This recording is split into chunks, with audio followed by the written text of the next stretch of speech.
Kalau kita membaca hidup Paulus ini, kita melihat bahwasanya hidup Paulus sesudah dia dipanggil Tuhan merupakan satu pertandingan yang terus menerus,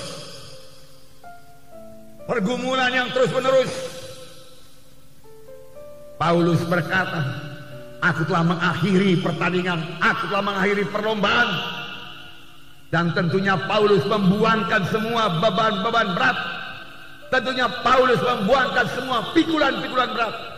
Tentunya Paulus membuangkan dosa-dosa yang bisa menjerat dia, sehingga dia bisa berlari dengan cepat dalam perlombaan yang diwajibkan bagi Paulus, juga diwajibkan bagi kita semua. Amin.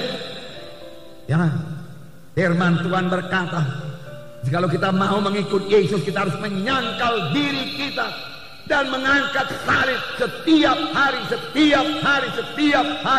hari. Inilah perlombaan, mengalahkan kehendak daging, mengalahkan hawa nafsu, dan berjalan dalam Roh Kudus.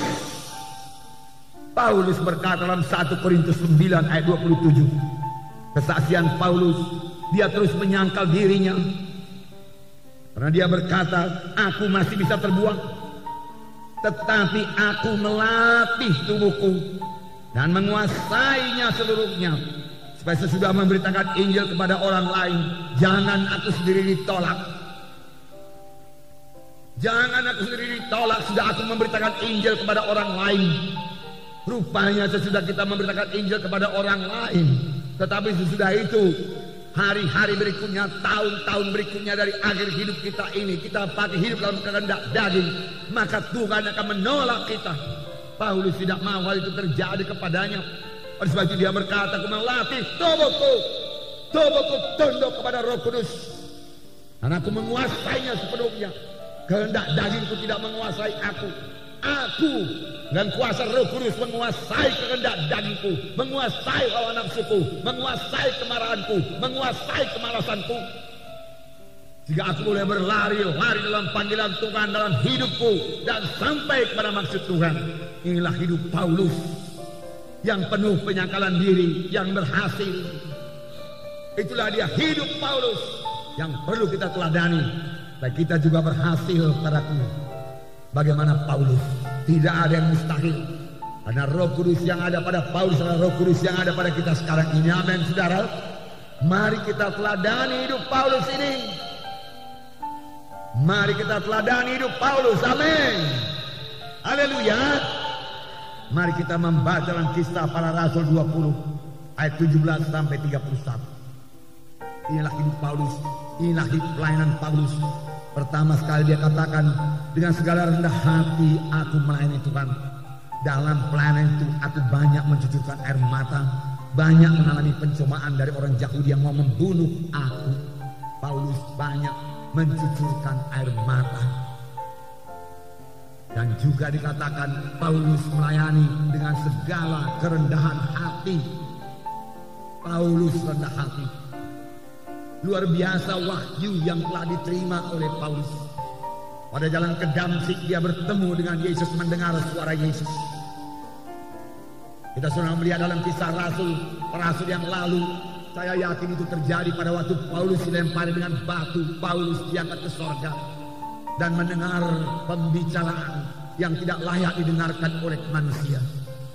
Paulus menerima ilham yang luar biasa daripada Tuhan. Paulus mengenal Tuhan Yesus. Paulus mengenal kehendak Tuhan dalam hidupnya. Paulus melayani dalam satu pelayanan yang sangat berkuasa, penuh dengan tanda ajaib mujizat. Bahkan dikatakan kain-kain atau sabut tangan yang pernah dipakai oleh Paulus lalu dibawa kepada orang sakit, diletakkan atas orang sakit, lalu orang itu sembuh. Meskipun demikian, besarnya wahyu urapan yang dimiliki oleh Paulus, Paulus tetap rendah hati, bakal lembut hati. Dengan segala kerendahan hati aku melayani kamu, dengan banyak mencucurkan air mata aku melayani kamu. Sungguh-sungguh Paulus meniru Tuhan Yesus.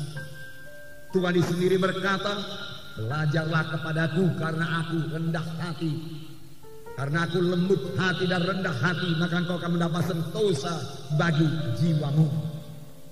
Rendah hati. Rendah hati tidak sama dengan rendah diri. Rendah diri atau dikatakan oleh orang dunia ini minder, dia katakan merasa diri tidak layak, merasa diri lemah, merasa diri tidak sanggup.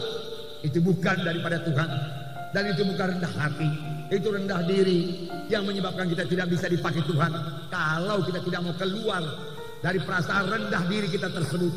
Tapi saya percaya Roh Kudus, firman Tuhan yang hidup, yang diurapi oleh Roh Kudus, bisa mengubahkan kita yang merasa rendah diri ini menjadi orang yang bisa dipakai Tuhan, menjadi orang yang memiliki semangat yang menyala-nyala, menjadi orang yang memiliki visi yang baru, mengenal keadaannya yang baru dalam Tuhan, bahwasanya Tuhan telah memberikan pada satu hidup yang baru, hidup yang berkemenangan, hidup yang berhasil, bahwasanya dalam Tuhan dia akan menjadi orang yang berhasil. Amin. Oleh sebab itu buang semua perasaan rendah diri saudara, karena di dalam Tuhan Yesus adalah satu kejadian yang baru. Perkara lama lenyap, termasuk perasaan rendah diri, perasaan tidak berharga, perasaan lemah-lemah, perasaan pelin-pelan, dibuangkan oleh Roh Kudus dan terima satu kejadian baru daripada Tuhan yang membuat saudara hidup berkemenangan dalam dunia ini dan boleh mengerjakan pekerjaan Tuhan. Amin. Puji Tuhan, Roh Kudus mau mengubahkan kita, saudaraku.